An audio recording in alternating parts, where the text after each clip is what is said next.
Indeed, just having an off-air conversation here, and Engineer Dr. Badru Chigundo says very many people could be asking him about the money. It's about that time when we get your feedback from our viewers out there. We shall be taking your questions on the phone lines on your screen. You can go to your phones. Just a quick reminder, in case you're calling us, make sure that you bring down the volume of your TV set or move away from it because it affects communication. Starting right now, you can be able to put your question across to Engineer Dr. Badru Chigundo. Just a quick reminder, we take constructive questions. We don't actually take questions that may not subscribe to the standards of a reasonable debate in the country, and so we'll be able to take sensible questions, and we expect that the nation in the 21st century will focus on debates that can change the Electoral Commission, and so we'll be able to take your phone calls starting right now. The phone lines will should be on your screen by now, and so mention your name and put your question across. Make sure you make it brief and to the point, and of course, as we wait for your questions, Engineer. All right, I think the questions are, keep the phone calls coming and make sure that you step up. Hello. Hello, good evening. All right, unfortunately we lost that caller, but keep the phone calls coming on the phone lines in your screen. Mention your name and quick question or comment. Make it brief so that we can pick as many questions as possible. All right, I don't know if it's a problem with our phone lines, but keep the phone calls coming. As soon as you get through, you'll be able to ask a question. Engineer, we ended on a very interesting note. We're discussing about people, what is talked about the most, actually one of the most discussed issues in the media, about the credibility of your commission and the ability of the commission to be impartial. Very many people actually believe in our interactions with them that the final results of the elections are predetermined. You simply get a phone call from plot 1, that is State House, and you simply go to Nambole to announce. Many times those allegations are made and you don't have a chance to respond to them. If someone walked up to you and told you that, what would be your response? Well, first of all, I'd say, give me a Quran, or a Bible, but give me a Quran, and I'll be willing to put my hand and say, I've never got a single call about the election results from number 1. Okay. For all the elections I've been around. So this misconception, it is those who are not sure of their rightful play in the electoral process. You do your work, you get the results. Okay. So, but I have never, and I think good Lord is seeing what I'm speaking. I'm speaking through my heart. So please, that's not the way work is done. Okay, let's take our first caller there. Hello, good evening. Good evening, you're live on the morning, or rather on WBS television. Hello, good evening. Good evening, can you hear us? All right, we seem not to be getting a clear communication. A lot of phone calls coming in, but I don't know whether it's where you are or interruptions with our signals. Yeah, keep the phone calls coming. A quick reminder, step away from your TV set. Good evening. Hello, good evening. Good evening. Just a quick reminder, in case you want to talk to us, please step away from your TV set and or bring down the volume so that we can have clear communication. We have a lot of phone calls coming in, but I don't know whether it's the network on our side or on your side. Just make sure you keep the phone calls coming on the phone lines on your screen, and let's get talking and ask the questions that matter in the run to the 2016 general elections. As we wait for the phone calls, Engineer, let's talk about the trade unions. Mm-hmm. We know, for example, that in the 2016 general elections, there will be representatives for the youth members of parliament. There will be representatives as well for the workers. Let's first take that caller. Good evening. Good evening. Hello, can you hear us? Good evening, you're watching WBS television. Can you hear us? Oh, unfortunately, the phone lines seem to be messy. But I was putting a very important question to you in regard to the away from the universal adult suffrage. There are these electoral colleges, how the workers' MPs will be elected, and youth. Let's start with the youth, the electoral college for the youth MPs. What is the criteria and what is happening in that direction right now? Well, first of all, there is a register we have already prepared during this update from the data as I discussed earlier for the youth, and we are trying to update it. First of all, the youth is one defined between age 18 and 30. Okay, between 18 and 30. If you're not in that category, please, you don't belong there. And once that register is completed, there will be time for nomination of candidates. There will be time for campaign for those candidates, and there will be a time for polling. Nomination is within political party of interest of the individual or independent, and on campaigns. So that's the same thing with workers, the same thing with PWD, and so we are gearing up for it. All right, let's try to take our caller there. Good evening. Oh, unfortunately, we seem not to be getting you clearly on our phone lines here. I don't know whether it's our problem here or where you're calling from, but kindly keep the phone calls coming. We shall be able to pick the ones we can pick. Good evening. All right, we have so many phone calls. Good evening. Good evening. So unfortunately, we are not able to get one through very clearly, but of course, I think we have technical issues with our phone lines here. And a quick one on, let's conclude the question of the youth representatives. Yeah, after the register is completed, we shall display it, and then the nominations will be called out, campaigns will take place, time will be provided for the campaigns, and then the polling day will be announced, and we shall come together in a particular hall or hotel, whatever, or a playground, whatever the site. Because right now I can't tell you what the sites will be. Okay. And the elections are done by secret ballot. Okay. In your address to the press this afternoon, your commission raised concerns about some trade unions. Yes, the workers' trade unions. That are up to now have failed to submit their lists. Their list of members. Yes. What is the way forward? Well, I have signed a letter to them asking them as a last resort, please send your list of members so a register can be commenced. And if they refuse, the ultimate one, we can sue them. Because no one in matters of election should refuse to oblige to a directive from the Electoral Commission. Okay.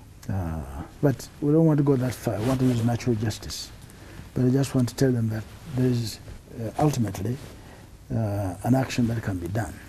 Okay. I just wanted to give a quick reminder to all those who are trying to call in. Actually, the best thing to do is to make sure that you step away from the TV set or you bring down the volume of your TV. You can't listen to yourself and talk to us at the same time. It affects communication and you'll end up just hearing noise.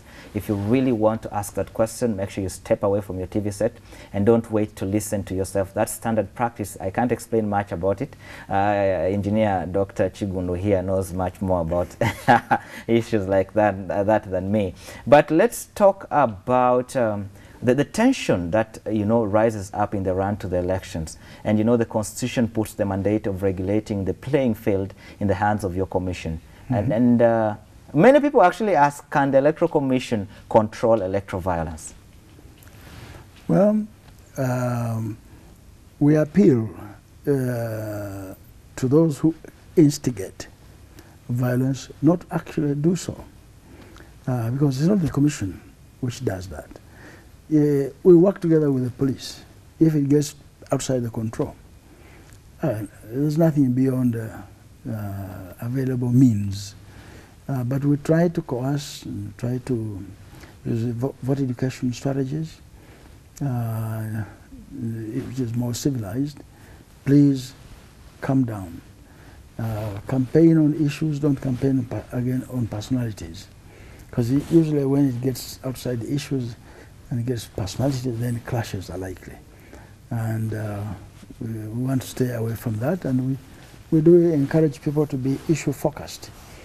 Issue-based campaign is what we've...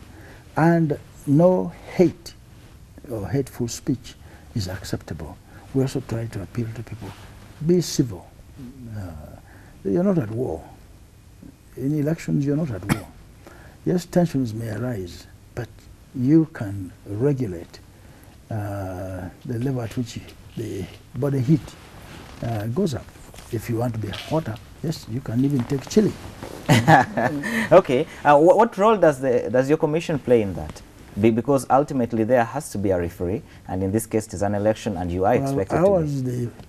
Well, first of all, the fundamental one is voter education.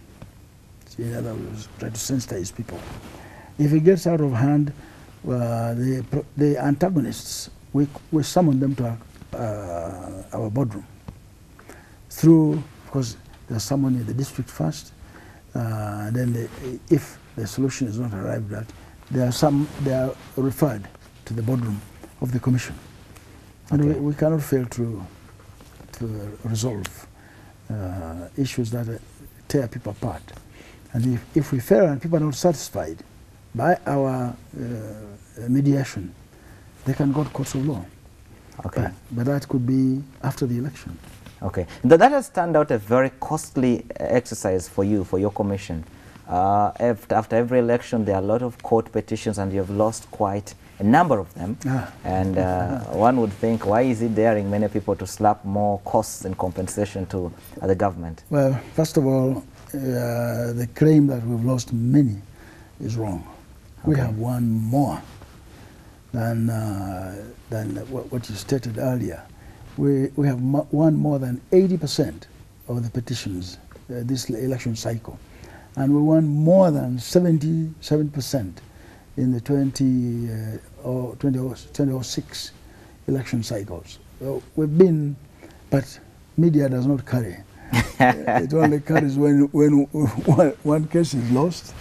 And yes, millions and millions have to be rolled out. But democracy is not cheap. So secondly, we are very useful in our democratic process. We're still growing. We're still young. So being unfriendly or being coerced one way or the other is not an impossible development. But we appeal to people, and sometimes we talk to people and say, don't waste your time going to court. You may not win this case. But still people try. Some try because they want to make some money. They think they can make money. But then when they lose money, unfortunately, they hide. Without declaring that they are bankrupt. Okay. They hide. But we try to follow them up. But when they win, the next day they're after me. So you can see it. It's a game. But it is better we go through legal redress mechanism in the courts of law when there is an agreement. And I'm proud of seeing that taking root. Instead of going down the street, throwing stones, because I'm disgusted. Go to courts of law. Let the courts help out. That's a more civil, more civilized. Okay. Yeah. All right, you talked about our democracy being a process, yes. And that growth probably should factor in the question of vote rigging. Very huge exercise that actually faces a very big challenge that faces your commission. And people are asking, how do those proper, authentic Electro Commission ballot papers, pre-ticked, others post-ticked, how do they find their ways into the hands of candidates? Well, I wish I knew. I get surprised that people talk about pre-ticked ballot papers. And I question myself, how did that happen? Because like in our case, most of these ballot papers that we deploy are pre-printed outside the country. And therefore they are pre-packaged. Per polling station, there will be a pack for each polling station, for each parish, for each sub-county. There will be a stack prepared for that particular. How they get pre-ticked is a puzzle to you and me. I mean, that's your property, engineer. Yeah. Yeah, and so I mean, like this last time, we had every step of the way observed by or watched by representatives of opposition political parties. Every step, including where they are manufactured. The process was made where they could be cleared to go out there and see how ballot papers are made, how they are packed, and even escorting them, waiting for them to arrive at the airport, and even following them, following the truck which delivers them to warehouse. Every step was, how did this miraculous person come through all that web to come under pre-tick? It's something that puzzles my mind when I hear about it. Okay. But no one gets out there to say, yes, you can pre-tick ballot papers. For what? Okay. When you collect results from across the country, yes, the climax is usually at Nambole. Yes. And many people actually believe across the country that these results somehow face magic in the air before they reach Nambole. I'm talking about people who actually think when someone gets at 100 votes, there's a magic zero that finds its way to the tally center. A quick one on that. You're in charge of all this exercise, especially the climax, the final announcements at Nambole. Has that come to your notice? Well, first of all, I think we've done marvelous development, which was demonstrated more at the last general election. As I spoke earlier, we invoked a wireless transmission system, and I don't think there was a bat which flew across the wires. Is it not subject to manipulation? This is technology. There's no way. There's no way. We were able to declare results as required into law, 48 hours. We did it. And I don't want to say that, as we said earlier, there's no system which is foolproof. But this system, when results were brought in, as soon as they arrived at my central box, what has come in was found out at three stations, where one station was for media, another station was for political parties, another station was for development partners, okay, or observers. So what comes in this box is immediately shared out. Everybody they were beaten with their hands down. This is the best system. That's why there was no petition. Okay. All right. We've come to the end of our discussion, but before I let you go, Engineer Dr. Badru Chigundu, your final message to the people watching this evening. Well, first of all, I want to thank Ugandans for having worked with me over all these years. There's nobody who is perfect in whatever service is rendered. I don't know. Even the medical doctor sometimes forgets a scissor when he cuts somebody's, but we've done the best we can do for our country. We love our country, and we'll do everything that it takes in the law to deliver that best election. And as I've spoken on a number of occasions, there's no perfect election anywhere in the world. Even if you go to the moon, of course the moon, there's no perfect election where one little thing will not be amiss. Okay. So, and we shall render, we are determined to make sure the upcoming election is better than what we had in 2010. Now, there are improvements technologically, and we appeal to people to work with us, because it's not a single-handed delivery. Okay. Elections is a multi-stakeholder undertaking. There are so many stakeholders that have a bearing, including you, the media. So let's all of us work together to make sure that healthy baby is delivered. Okay. And it will be delivered. All right. Thank you very much. The final messages from our guest this evening, Electro Commission Boss Engineer Dr. Badru Chigundu, talking about a number of issues in regard to the roadmap to 2016. These discussions will continue as we head to the elections. But from me and the entire crew here, we thank you very much for being an amazing audience this evening. We apologize for not able to get through your phone calls. It was due to a technical hitch here in studio. And of course, we wish you a very good night. Our subsequent programming step in shape, and have a good night.